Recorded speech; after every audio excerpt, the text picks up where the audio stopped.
Hey, what's up? Welcome back, everybody. Lieutenant William here. I hope you are doing excellently. So today we are talking about fun facts from the original 6 Star Trek movies. Remember to like, share, and subscribe, and leave a comment. Alright, let's get into it. So, the first Star Trek movie was almost a very different story called Planet of the Titans, in which Kirk and crew end up going back in time through a black hole and finding out that ancient astronauts were responsible for the evolution of the human race. The craziest thing, they find out the ancient astronauts were them. So for Star Trek II, The Wrath of Khan, we got to see the Miranda-class USS Reliant.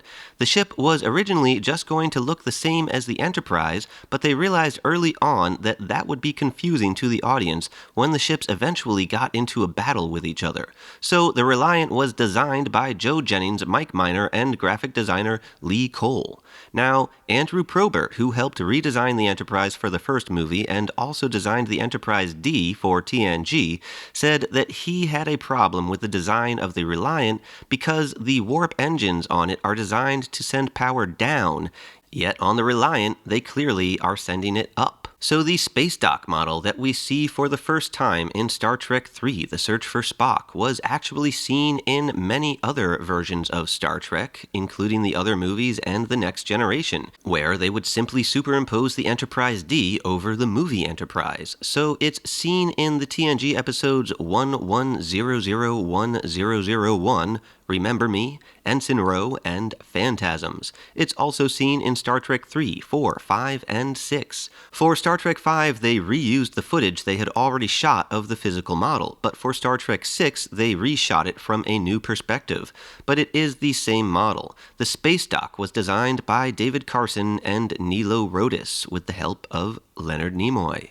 Now, Star Trek IV is known as the most famous time travel story in Star Trek, but Kirk and crew had actually traveled back in time a few times already in the original series, in the episodes The Naked Time, The City on the Edge of Forever, Tomorrow is Yesterday, and Assignment Earth. Now, Star Trek V was called The Final Frontier, and so a lot of people assumed that was an indication that it was planned as the last movie with Kirk and crew, and when William Shatner, who directed the film, was asked if that was the case at a press meeting, he was a bit flummoxed and said, no, the title refers to something completely different.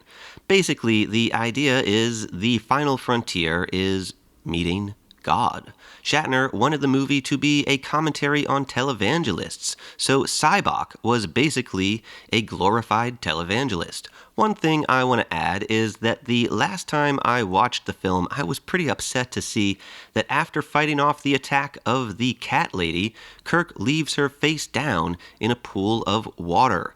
Not very nice, especially considering she only really attacked him because she'd been hypnotized or brainwashed or whatever by Sybok. Anyways, the Klingon in the beginning of this film, Cord, was played by Charles Cooper, who also played the Klingon Chancellor of the High Council, Kimpek, in the TNG episodes Sins of the Father and Reunion. I was tempted to think they were the same Klingon back in the 90s when TNG was coming out, but the ridges on the foreheads are very different, and they are totally different characters. Now, that leads right into our factoid for Star Trek VI, because that factoid is also about the group of representatives on Nimbus 3 in the beginning of Star Trek V, in a way. Yes, in Star Trek VI, the Shakespeare-quoting Klingon Chancellor Gorkon was played by David Warner, who was also one of the first humans to be brainwashed by Sybok in Star Trek V, where he played John Talbot, the Federation representative to Nimbus 3.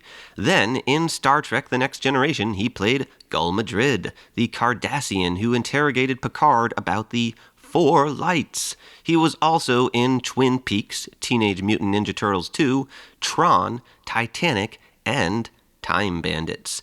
Now, Star Trek VI also had Michael Dorn as a Klingon, Worf's grandfather, who defends Kirk and McCoy in the Klingon court. Now, there's another actor who played a regular on Star Trek Deep Space Nine in this movie. Yes, we have Odo, Rene Auberjonois, in this film as a Starfleet admiral. Please like and share this video and leave a comment letting me know what you think about all this. Alright everybody, live long and prosper and Kapla!